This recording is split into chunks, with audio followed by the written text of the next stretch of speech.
Alright, so Bismillahir Rahmanir Rahim. Wa sallallahu ala Sayyidina Muhammad wa ala alihi wa sahbihi wa sallam. Radiyallahu ta'ala anhu wa sadad tabi'ina wa ulama amilina wa a'ima arba'i mujtahideen wa muqallidihim ila yawm ad-din amma ba'd. This second section, I was reading ahead, reviewing and stuff. This should be the movement for women versus feminism, right? Feminism, the objective of feminism is really just to keep you distracted and have men and women fight one against the other. With Islam, with women's rights, this term, a lot of the Muslim women in the past joined the ranks of white feminism and it infiltrated them. You want to see the damages that was done to black families with white feminism? A lot of it, you're living it right now.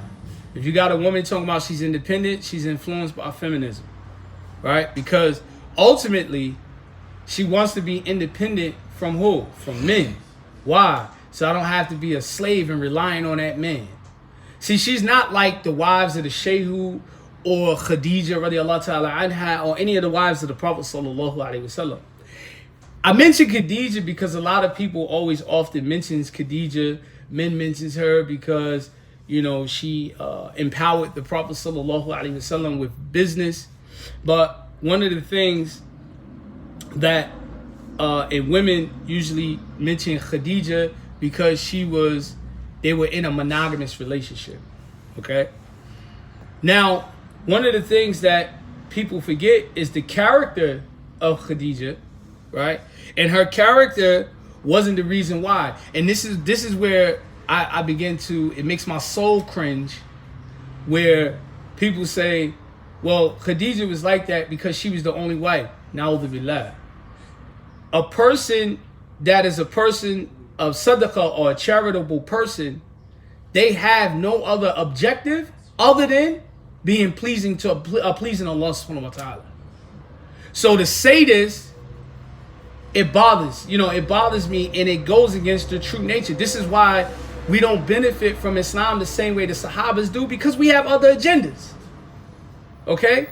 Now, white feminism, which they have some claims that is true, but you never see the objective of white feminism actually serve the purpose for black women to join that feminist movement.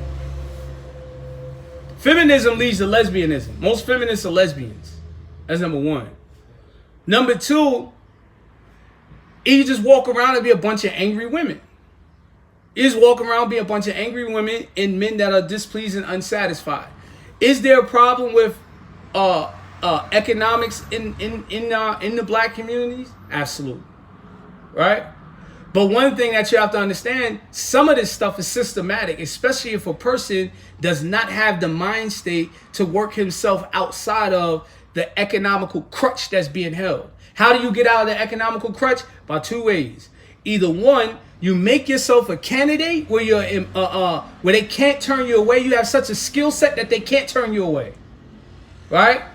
Or number two, you make your own money, make your own business. Right? Not becoming a drug dealer, selling perks and e-pills and all that stuff. We're talking about being someone that is economically empowered. But the very thing that you need before you do either one of the two is you have to have strong Islam.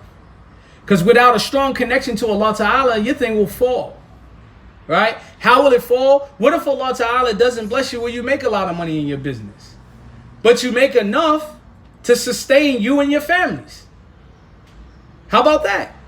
And then as Muslims, we're not just restricted to just buying and selling as our only source of income. We know secrets on how to get more income that time and a half can't offer you. Get married. Have children. We believe the opposite of the disbelievers. Having children increases your sustenance. Now I understand our children are a lot